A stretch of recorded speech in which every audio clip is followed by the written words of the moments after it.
Yo, what's poppin', people? Your boy Snacks is back in the building with another banger. You know how we do before we get started. We like to start by shouting out the people that take the time out to watch this video. But while you're here, can you do us a solid? Hit that like button, hit the subscribe button, and don't forget to leave your comments in the comments section. And how we take off is taking off with our see you aunties. So when you see them in the chat or in the comment section, make sure you say what's up to the ladies, to the internet aunties, the CU aunties, and make sure that there will be no disrespect or the security guard will be enforced. You figure, deal me? But as I've been trying to tell y'all, these doggone Cleveland media, man, they running around with this narrative, with this, I don't even know what to call it, bunch of lies that Shedeur Sanders is behind Dylan Gabriel and does not understand the playbook, the terminology, and can't call the plays out of the huddle. Such, such disrespect is not being tolerated. And I'm gonna keep showing this mess. Or we need to stop. Y'all ready to get started? Let's go. Welcome to the lunch table.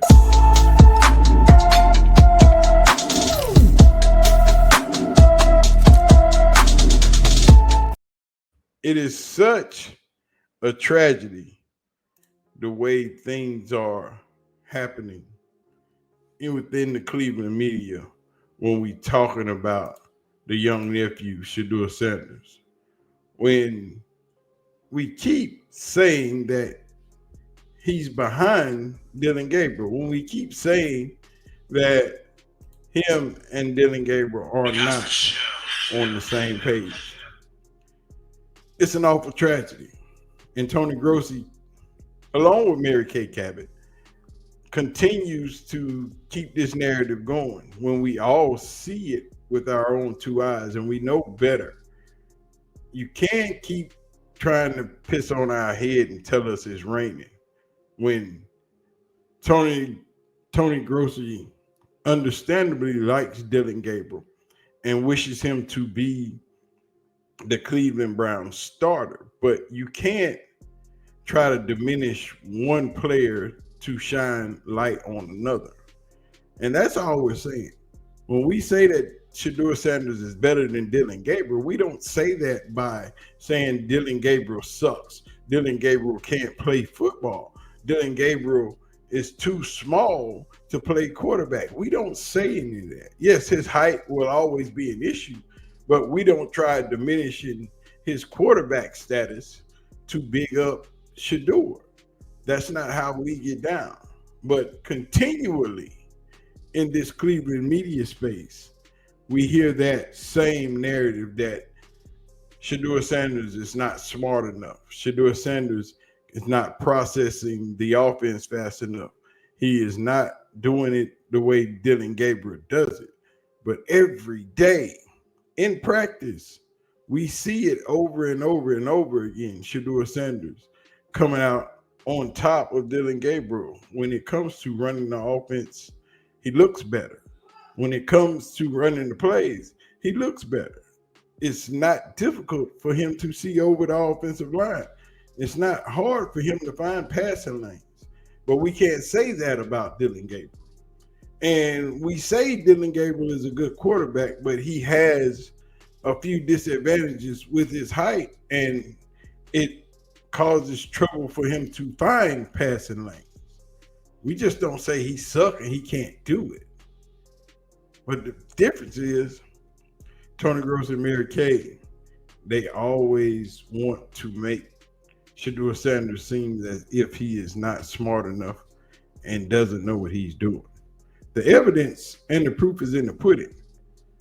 Let's just start right here with Tony Grossi. One of them is the most popular player in the history of the NFL, apparently, Shedeur Sanders, whose legions of fans are incredible. But trust me, it's we've had Baker Mayfield here, Johnny Manziel, and Shedeur's fandom is as passionate and as I don't know what the best word to describe them is other than they're all on you. if you say or write or say or hint anything negative that Shedeur is not the greatest player in history. So that's what's unique about this situation. Shedeur was a 5th-round pick, and he's selling more jerseys than any rookie who was drafted. And there's some other, his Instagram, his social media following, like laps any rookie out there. And he was a 5th-round pick. So there you go. And he is, you know, in the order of their quarterbacks, at least through OTAs and minicamp, he's number 4 on their depth chart. And his fandom can't accept that's going to change, and it may change, but right now, that's the storyline. Every day I talk about it. Almost every day I write about it, and I hear about it every day. And you're going to continue to hear about it because Shedeur is not your average 5th-round quarterback, and we know why. And we know why he slid to the 5th round. But that's just one of many of Tony Grossi being a detractor of Shedeur Sanders. Let me give you another example. I think he is going to be the backup at the start of the season, and I think he's earning their trust. I think he throws the ball excellent. He releases it well. It's a tight spiral. He sees the field quickly.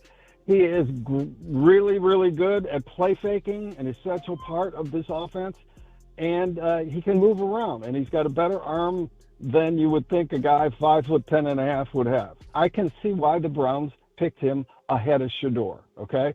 When you take into account his college career, which was much more productive than Shedeur's, he beats him every step of the way, okay?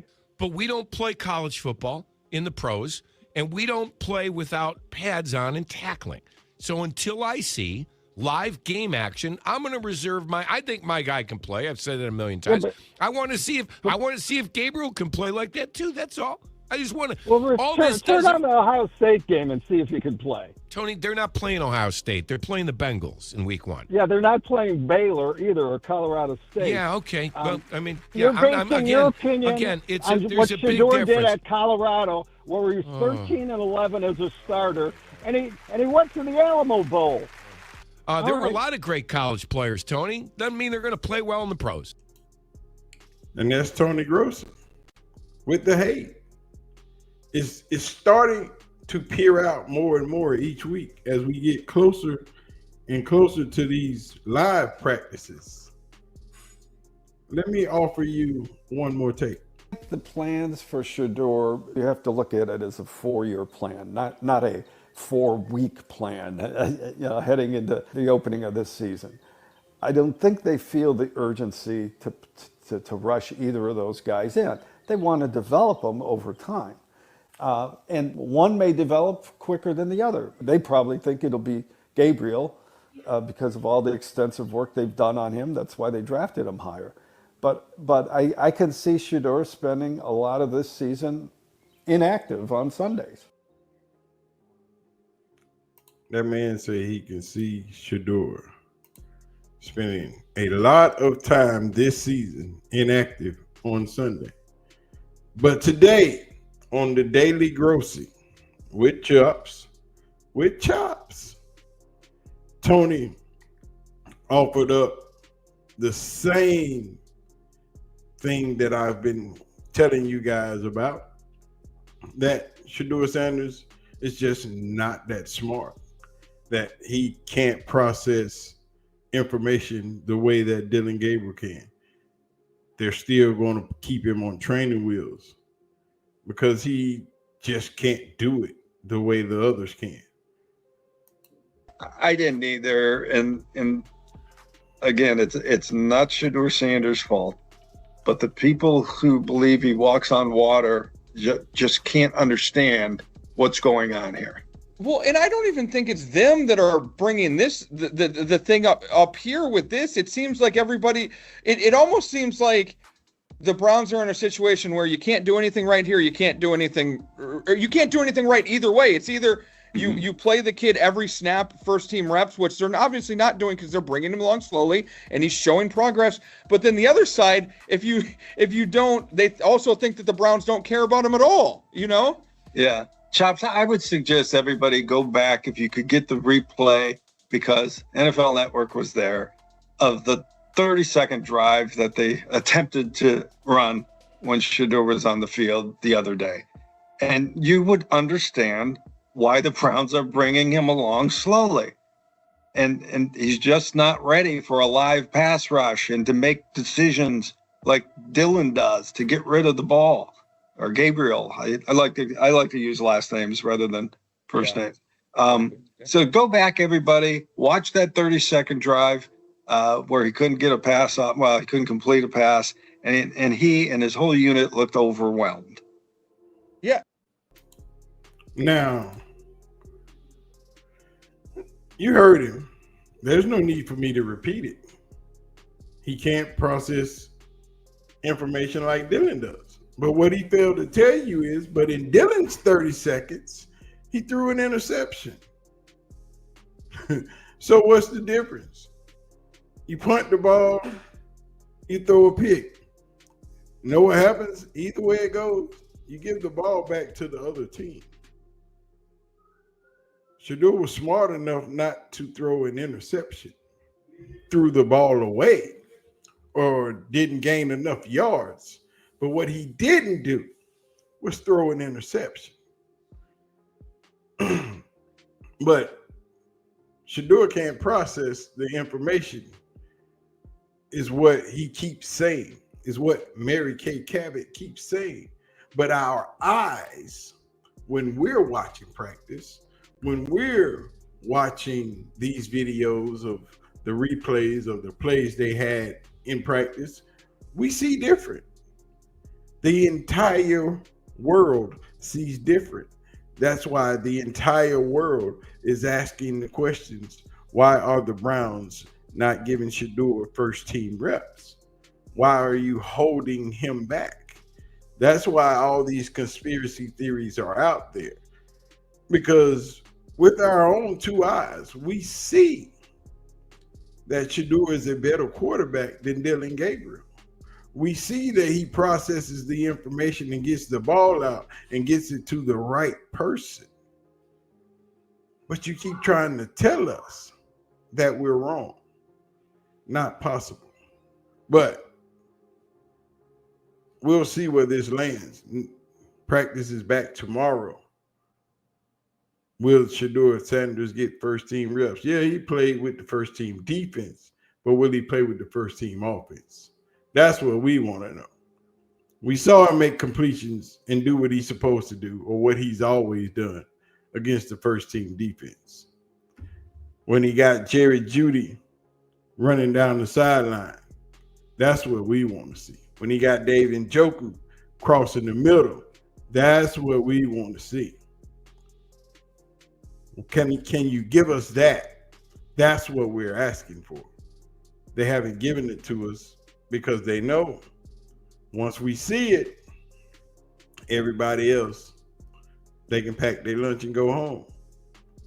But anyway, man, we gonna get out of here. Y'all have a wonderful day. I'm gonna go get ready and watch this freaking football game.